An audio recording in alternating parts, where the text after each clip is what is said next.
at a baseball game last night. Well, that's right, I was tripping the light fantastic at the Dodgers game. What'd you think? It was fantastic, of course. I mean, I'm English, so you can write down what I know about baseball on the back of this dictaphone. But yeah, it was great, man. Yeah, a lot of passion. Very, very exciting. Were you Angels or Dodgers? Go Dodgers. Name 3 players. Go. We're here to talk about the fight, Karen. Did you stay to the end? Or? No. So I just left training. I just done 5 rounds of sparring with a fresh sparring partner every round. Of course, that's been pretty much my life for the last 8 weeks. So I was a little tired. Watched the game for a while, give him a little TV bit, and then no disrespect to the game or to anybody there, it was amazing. The passion was incredible. As I was leaving, I said, I don't think there's anything in this world that I care about this much, because they hit a home run and they were going psycho. It's great, it's awesome, I love it. On the broadcast, they said not one person has left yet, and then some of the other commentators said until they went to my seat. I think I said, yeah. There's 2 empty seats. Yeah. Sorry about that. Yeah. I had an emergency. I know. That's what they said. $10,000. That's great. That's great. I'm a very busy man. Hey, so TJ, you know, obviously this has had such a build-up for so long. As you get closer, does the pressure build up for you more, or is at this point no more pressure because you finally just get to punch each other? That, and it's been going on for so long, there's a lot less pressure. I've been dealing with the same questions, the same bull crap for a long time, you know, so it makes it a lot easier to even deal with it. You know, all the drama is the same stuff, so it gets old not only for me but for everyone, so it makes it easier for me to deal with it. So what's your real team or your camp now? Because I know you've worked with Murillo down at Ruka with Mike here and stuff, so you're still with Bang, but it seems like you traveled around a lot more for this camp. So what would you call your home base, or do you even have one right now? We're starting one. I'm starting a private gym in Anaheim called the Training Lab. So we've brought in a lot of good training partners into there, as well as coaches.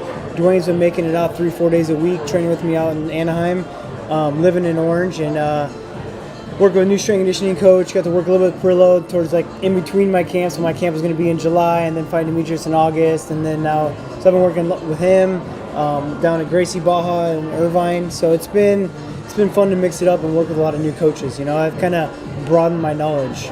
Yeah, I was just going to ask, what do you think you got out of that? What's the benefit? I mean, I know how good Jason is. I've seen his work. I know how good he can be. Yeah. But what did you feel that you picked up from some of these people that you hadn't gotten before?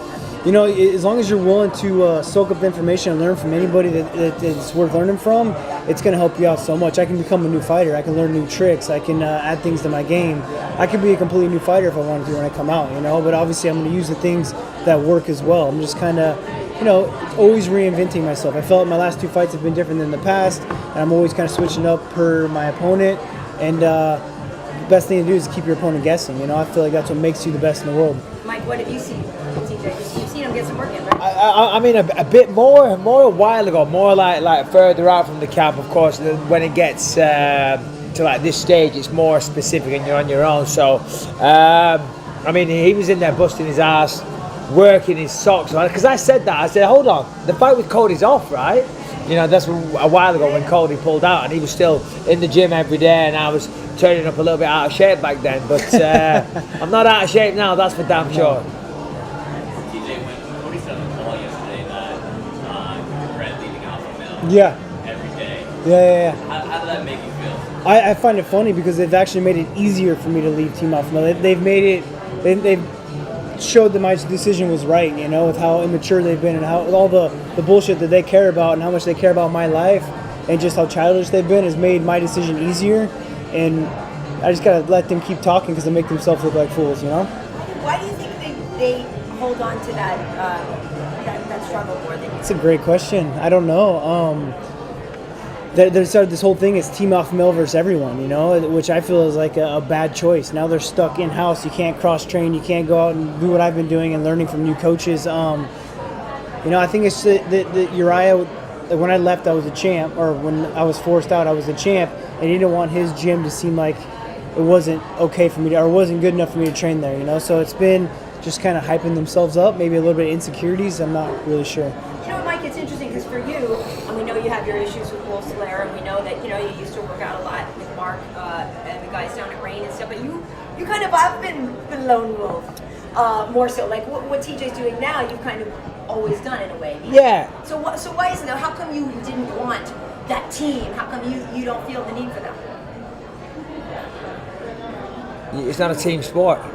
It's not a team sport. And to be honest, I mean, I'm 38 years old. I've done this for a long time. Done martial arts for a long time. And don't get me wrong, having a support and having teammates is great. It's awesome. It is. But it also causes complications. I'm sure as TJ has figured out. But yeah, it's great to have teammates. I wish I could have some more teammates. And finding sparring partners, good guys to push is always a challenge.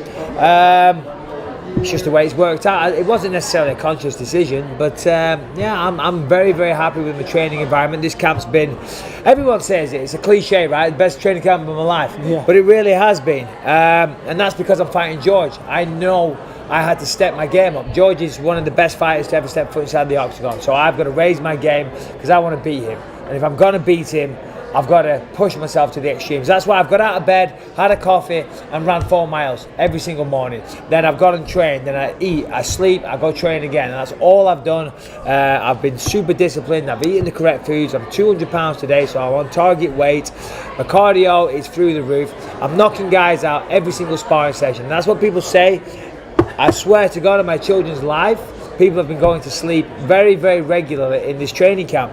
If George beats me in this fight, I'll be the first to hold his hand up and say, congratulations, well done. Because I've got no excuses. I'm the best version of myself, physically, mentally, athletically. I don't see how George wins this fight, if I'm honest. So I personally am not one of those everything happens for a reason person. Me neither. I don't think you are either, right? So then, but this fight was supposed to happen a while ago. Yeah. So, in hindsight now then, is this the best situation that has happened? Yeah, no, for sure it is. I mean, Dana offered me the fight with Yoel and Whittaker. As you know, I went down and I challenged Whittaker in the ring. I accepted the fight with the winner of that fight. I didn't know who it was going to be. I accepted Whittaker, I accepted Romero. Turns out Whittaker won and injured himself. So that opened the door for this fight to happen again. And here we are. I'm happy I'm fighting George. This is a hard fight. I know it's a hard fight. That's why I've trained the way I have. He's got a big advantage in the wrestling department. I've brought in some great wrestlers. Way better wrestlers than George. Of course, this is MMA, so it is different. But, we'll see what the little lizard's got. We'll see what he's got. I mean, I'm ready for him. We'll see if he's ready for me. I'm hearing that his mentor, Christophe Madou, has walked away from the camp, doesn't want any part of it, says he's too slow, doesn't like the way he's performing. See, he's bulked up and got bigger, and you can see that he's got a little fat head, the little rolls in the back of the neck that people get. He doesn't always have that, but he does now, and that slows you down. It slows you down so he can be as big as he wants. He's still going to be the smallest little shit that I've ever faced. UFC? No, I was just going to say, what have you done? I mean, you've been in this game for so long. How are you better at this age than you were like 10 years ago? What are the secrets? It's the mentality. I mean, physically, yeah, I'm still learning things. That's the beauty of mixed martial arts, right? There's always things to learn. But I'm controlling this way better now. I used to try and get angry before fights. Now I try and stay as calm as possible. And I do a good job of that. I mean, I'm an emotional wreck at times, and but this training camp, well, ever since the last couple of years, we've worked with Jason Perillo. But our best work is done after the training, when we sat down and I'm dying and I'm covered in a pool of sweat, and we talk, and he gets into my mind, and we talk about the emotions of fighting. So it's one thing to do it in the gym, and then it's another thing to cross that over into sparring, and then from the sparring to the fight, and it takes time. It's a very physical sport, but the mind controls everything, and I've just matured. At 38 years old, I guess it had to happen sometime. For both you guys, UFC waited a long time to get big events in New York and Madison Square Garden. Last year's one was obviously a big one. They've obviously put a whole lot into making sure this is a stacked card. Does this have a special kind of feel for you guys? I know you're focused on the fight at hand, but is this event in general have a special kind of feel for you? Go ahead, TJ. Absolutely. I think it's the biggest fight arena you can fight in, really. From being a fan of just fight sports in general, it's and I was there when the last UFC was there, and it was a very good environment, and I'm excited to put on a show in front of all the fans there. Obviously being English, I'd never been to Madison Square Garden. It's a long trip to watch a boxing fight or whatever. But last year when they had UFC 205 with Conor, I was there doing the Fox thing, and the whole thing was about Madison Square Garden, such an iconic arena, and we had to talk about that and hype that up on Fox. And realistically, in my mind, I'm thinking, I don't get it until I was there. You know what I mean? Then I was there, you could feel the energy, you could feel how special it was, the energy in the room, you could really tell it's a historic place, you can feel it. And of course, when you know the history of the place, the fights that have happened. So yeah, the closer this fight gets, the more excited I'm getting. I get on a plane on Saturday, I get to New York, and the party starts, I guess. But you've probably taken fans since you've been champion all the years prior to that. Why do you think that is, and where did that stem from? Well, I don't know. You tell me. They're saying that I'm ducking contenders, Pretty sure I accepted a fight with Yoel and Whittaker in one night. Do you know what I mean? So they're the ones that couldn't make it to the octagon, not me. So they say I'm fighting a blown-up welterweight. I guess I am fighting a blown-up welterweight, but that's not my choice. That's the UFC's choice. So I open my mouth, I say things. It is what it is. Robert is supposedly going to be in New York next week too. I should think so. Yeah. I should think so. What would you say to him afterwards? I'd say open his fucking mouth and let's sell a fight. Yeah. Because he's boring. He's a great fighter though. He's a great fighter. He's a nice guy. But come on, what did he do? Him and Yoel, two great fighters, 125,000 pay-per-view buys. No one wants to watch them. Well, the rumor is, wasn't somebody trying to say that your guys' fight wasn't selling so well? The 217 card is. We're gonna sell just fine. We're trending very well. Don't you worry. Michael, I know you're based over here now, but it's a pretty remarkable time for fight sports in Britain in general. Anthony Joshua's fighting massively. UFC's going from strength to strength. Have you sort of picked up on that, even sort of? Well, the boxing scene. We've always had a strong boxing scene in the UK, but right now it's incredible. Certainly with the heavyweights. I've always been proud to represent England, and of course with a rich history steeped in fighting sports, and of course we're kind of late to the party, if you will, in some regards with mixed martial arts, but we're here now. We've got the first British champion, and hopefully I'll still be the champ next Sunday. But we have a wealth of fighting talent in the UK. I'm proud to have been at the forefront of that in the mixed martial arts term for quite some time, but yeah, we've no shortage of boxers, as you know. TJ, so one thing I want to hit on is when you guys were doing The Ultimate Fighter, one of the interactions was you said something to the effect, I'm paraphrasing, but I have a higher fight IQ. And Cody said, but I have this right hand. Yeah. So if you remember that interaction, Yeah. but really, how do you see this playing out? Because obviously we saw what he did to Dominic, and he beat Dominic at Dominic's own game. Dominic played his game. Well, see, that's what I'm wondering, what your take is on that. How do you Dominic think played that his game. Dominic didn't fight how he should have. He's usually a very smart fighter, and he actually let the emotions get a hold of him.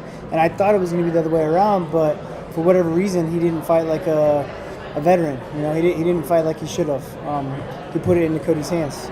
So what is the approach then for you? How do you dictate the TJ pace and not let Cody You fight get his smart. game? Yeah. You use the fight IQ. Like Cody used prove my point. And I'm telling him how my fight IQ is better, and he just holds up his right hand. It's like, that's my point exactly. You know what I mean? So just be a lot smarter fighter that night, and I know that I am. Mike, do you think that that's a concern for you guys? You and George both obviously have a very high fight IQ, but in the past, we've always thought with George, people joke, jab, jab, takedown. Sure. His IQ could have completely changed. He could be a totally different guy. Yeah. Listen, he says that he's reinvented himself. Okay, I disagree. Has he gone out there, maybe learned some new techniques? Yeah, of course. Why not? Sure, but under pressure, you go back to what you know. You go back to what your skill set is suited to. So when he gets jabbed, when he gets kicked in the head, when he's wobbling around thinking, shit, I wish I was back in Montreal eating bloody, what do they call it? Poutine. He's going to go for a double. He's going to go for a double. Yeah. Yeah, he might wish that as well. He's going to go for a double leg.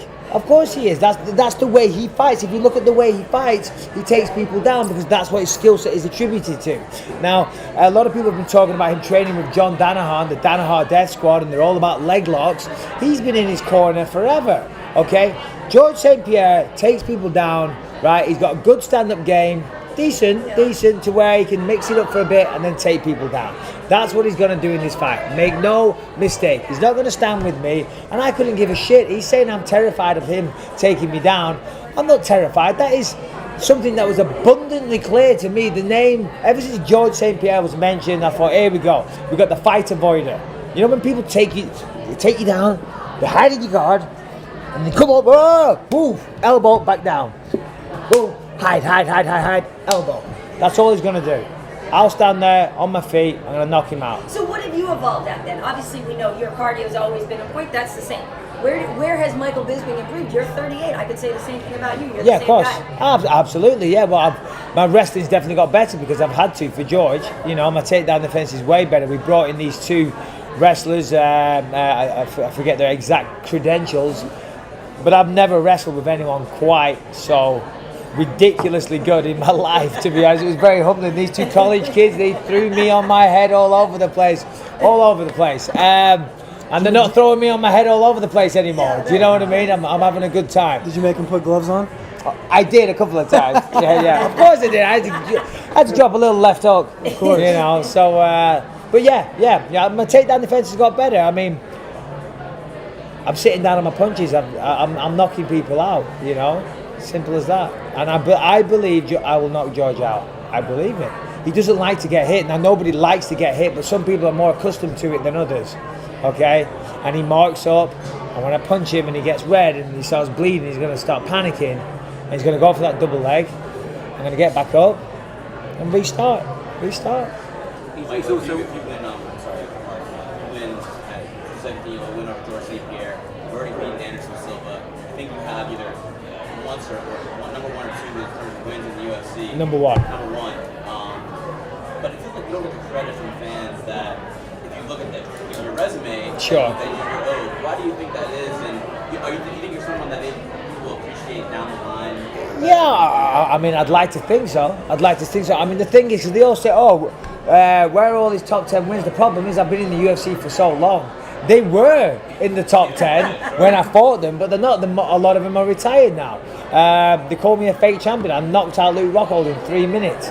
How, you know, it's always been that way. Listen, I'm sitting there, I'm joking around, I'm being silly. Some people take that the wrong way.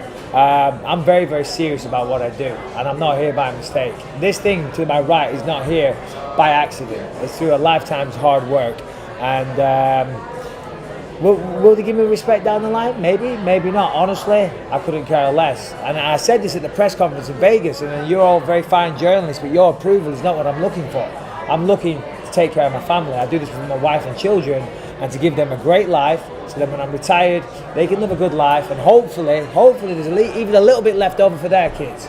So we'll see, you know. And if down the line you guys say something nice about me, then that's great. If not, kiss my ass. Trust me, I do get a lot of respect. You know, you might read all the negative comments. I read the good ones. There's plenty of good. I'm joking. Well, the thing is, you've been fighting so long, there wasn't even a top 10 back in the day. No, there wasn't. There didn't used to be a top 10, exactly. Yeah. You know, so, I mean, all right, brag time. They can say whatever they want. Most wins in UFC history, most fights in UFC history, most significant strikes, probably the most main events. I mean, current world champion. I rest my case. What more do you want me to say? Tough talk host, movie star, friend of T.J. Dillashaw. It doesn't get much better. You know, T.J., people talk about how family changes things for you. Obviously, Michael, he's way more motivated than maybe some other people. So now with your imminent fatherhood, has that changed your mentality at all? Not it's really. okay if it didn't, I guess, too, right? Yeah, not really. I mean, I've always been as motivated as you possibly can be. You know, I think I say the same for Mike. You know, like he's always been motivated. Even when he was coaching Ultimate Fighter, he was motivated. Like the family's just icing on top. You know, and now it's just where you want your like you're saying, your livelihood, your money to go to. You know, like I'm not going to go out and buy some expensive cars. I want to hold on to it and start my family. Boats, but maybe? Yeah, some boats, yeah. But TJ likes his boats. But really, it comes down to I've always been motivated. I've never been a guy that leaves the gym early, you know? Right. Yep. And you guys know from the Ultimate Fighter, right? People forget again. Yeah, you Yeah, coached no, of me. course. Yeah. Right. I said back then, didn't I, TJ? Yes, you As did. soon as I trained him on the Ultimate Fighter, that sounds. He was on my team. I didn't Right. train him, but I said when he won the belt, of course I claimed him. I, said, I told him everything he knows. Yeah. I said you're going to be world champion one day. I said you can see it. But what did you see? I saw a guy that was incredibly motivated, incredibly talented, with a really good skill set and the ability to go the whole way. And that's what I saw, and I still see it to this day. And he proved me right. He became champion, and him and Cody next week is a hell of a fight, very evenly matched. So he might well get his belt back. But going back to what you said before about pressure. Your pressure comes from different areas, and people always ask in settings like this about the pressure. Ultimately, you're going to step into a fighting arena in front of the world with somebody that's looking to beat you unconscious or choke you out. So that brings all the pressure you need. Of course we want to win. I'm not turning up for a payday. I'm turning up, all right, I want to win. I don't want to get my ass kicked in front of the world. That's motivation enough. I pride myself on being a fighter. That's what I do better than anything else in this world. I fight. And I'll be fucking damned if George St-Pierre is going to beat me on a world stage and on top of that knock me out. So I don't need any extra motivation. There is no extra pressure. Michael, are you able to comment at all on that lawsuit against you by the 19-year-old? Yeah, Anaheim? total bollocks. Yeah, There's your comment. that's it. Well, listen, it's a lawsuit, so and listen, I haven't even been served with papers. I know they're suing the UFC, they're suing 24-Hour Fitness, they're suing William Morris Endeavour, they're suing Michael Bisping. So good luck with that. But it's completely infactual. In fact, what I've even read about it so far, there's many contradictions. So, but I mean, I obviously it's a lawsuit, so I don't want to say too much, but I can just say, I'm not losing too much sleep, and it's not correct. Why do you think it came out just this week? Is Well, that- you tell me. It happened months ago. He's Right. very tactical. Let's bring it out. A week before the biggest fight of his life. Bring some attention to it, perhaps. Maybe look for a settlement because he doesn't want. But I'm already saying too much. Good job. George I'm already saying too much. is working with Freddie Roach. Yes. Also worked with before.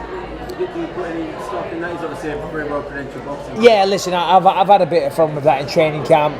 Freddie Roach is an amazing boxing coach, and I have a ton of respect for what he's done.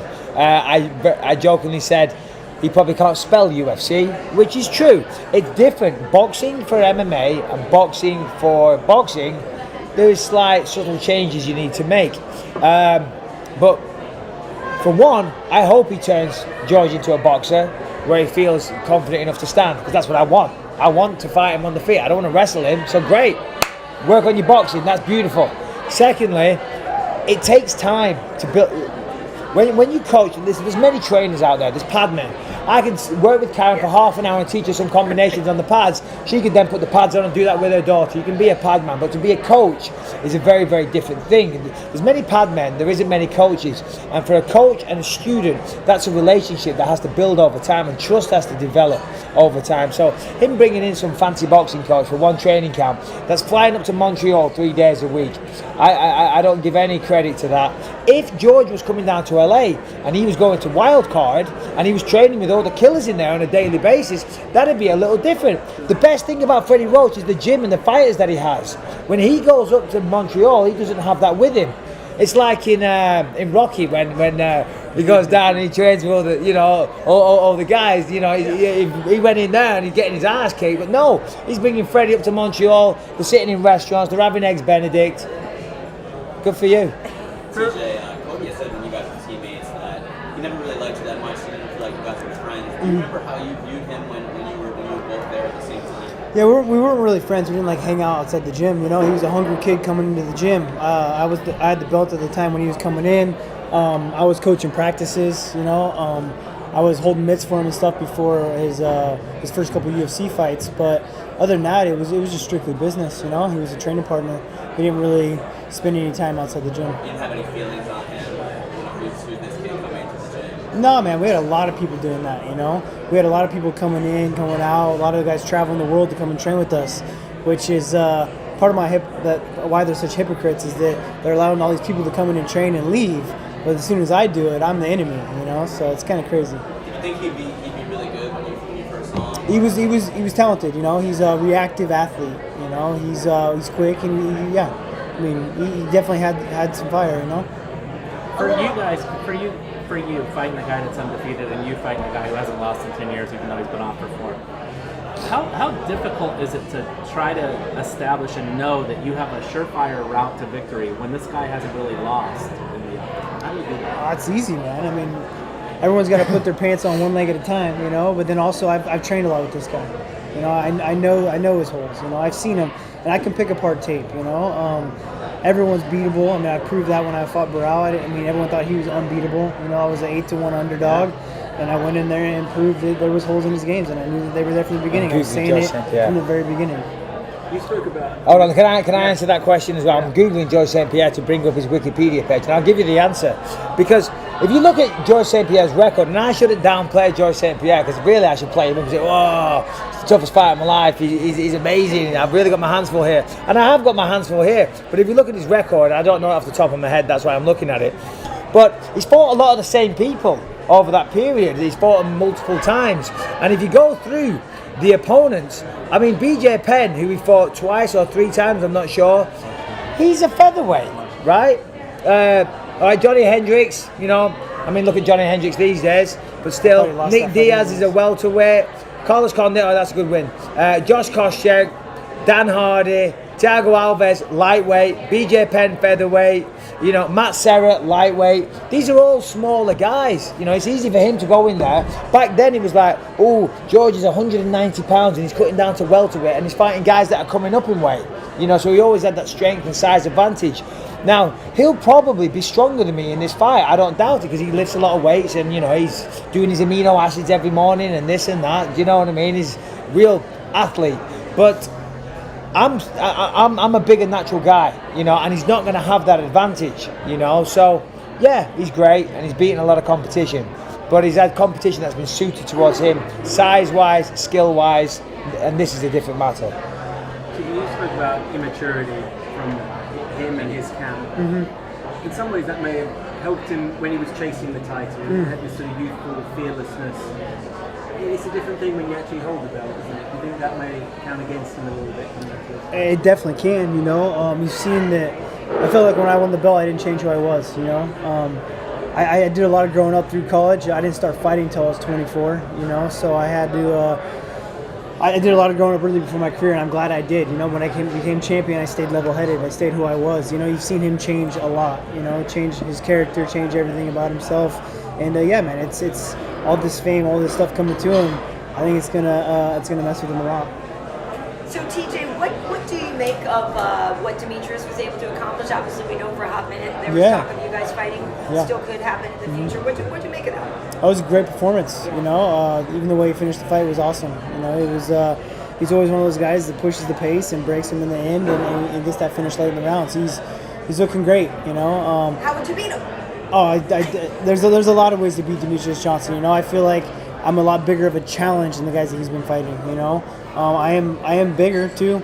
You know, but the thing is, I can make the weight. You know, so it's one of those things that I can do what he does. I'm bigger at it, and I'm just as smart as a fighter as he is. I keep the composure, and him and his coach are very cerebral coach and fighter. And by me playing that game as well, it's going to be a chess match, and that's how I beat Demetrius Johnson. How badly do you want? Oh, sorry. Yeah, no, I was just going to say, how badly do you want that to happen? I mean, it'd be amazing. He's the pound-for-pound kingpin right now. You know, like you beat him, you're taking over the throne. That's the plan. I mean, that's why we're doing this. You know, that's why he's champion of the world. That's why I'm going to get my belt back, and I want to be pound-for-pound best in the world. And that fight was being talked about. Did you start kind of dieting down, ties down to see if you could make weight? Yeah, I was told it was going to happen. So I was supposed to go to the press conference for my fight in July. Found out I wasn't going, so I knew something was fishy. I hit Dana up instantly. I was like, what's going on? He told me that Cody was going to Germany to get something done for his back, you know, and so I told him, I was like, look, if Cody can't fight, I want to fight for the title. I want to fight Demetrius Johnson. You know, he's up for this record-breaking fight. It would be huge. I can make the weight. He says, good, I love it. That's what's next, you know. He told me, I think I had 3 weeks from when I told it wasn't happening from when it was happening. I was waking up at 154 from the beginning, then I was waking up at 140 3 weeks in. I was still 9 weeks out from the fight. I was waking up at 140 pounds, you know. So I've taken diet real serious since I've been down in Southern California. I met a new strength and conditioning coach as well as nutritionist, pretty much just a scientist with how he's developed my body. And I've been able to boost my testosterone levels over double with just the way I've been eating and training. So it's been cool to see, and it's definitely a great possibility to be making 25s. Michael, you said a couple times during this whole promotion tour that you think steroids at one point maybe still was on there. What makes you say that? Because he's been very vocal, like, against steroid users, kind of like you have. What makes you think that he was on? I mean, he retired when USADA was implemented. That for one is a red flag. And I've heard things. I don't want to step outside the circle of trust, shall we say? You know. But I've heard things, and when I was told these things, they said, "Didn't you hear from me?" And please don't say you said this. So I'm not going to betray them. But I've heard some things.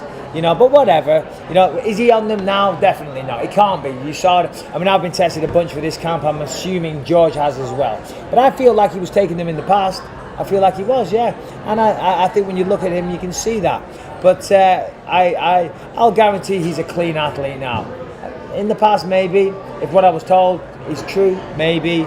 But I don't want that to be the narrative of this fight. You know, obviously I'm going to say that because it's kind of the prick I am. But the narrative is that I'm fighting one of the most dominant fighters of all time, you know, and I'm very excited for the challenge. I mean, to beat Anderson, to beat GSP, to add him to all the other names that I've beaten, yeah, that made me a happy man. Mike, I know they were asking before about your retirement because you had mentioned it. Yes. As we know, though, you do okay, and you have 3 children. I do. Approaching college.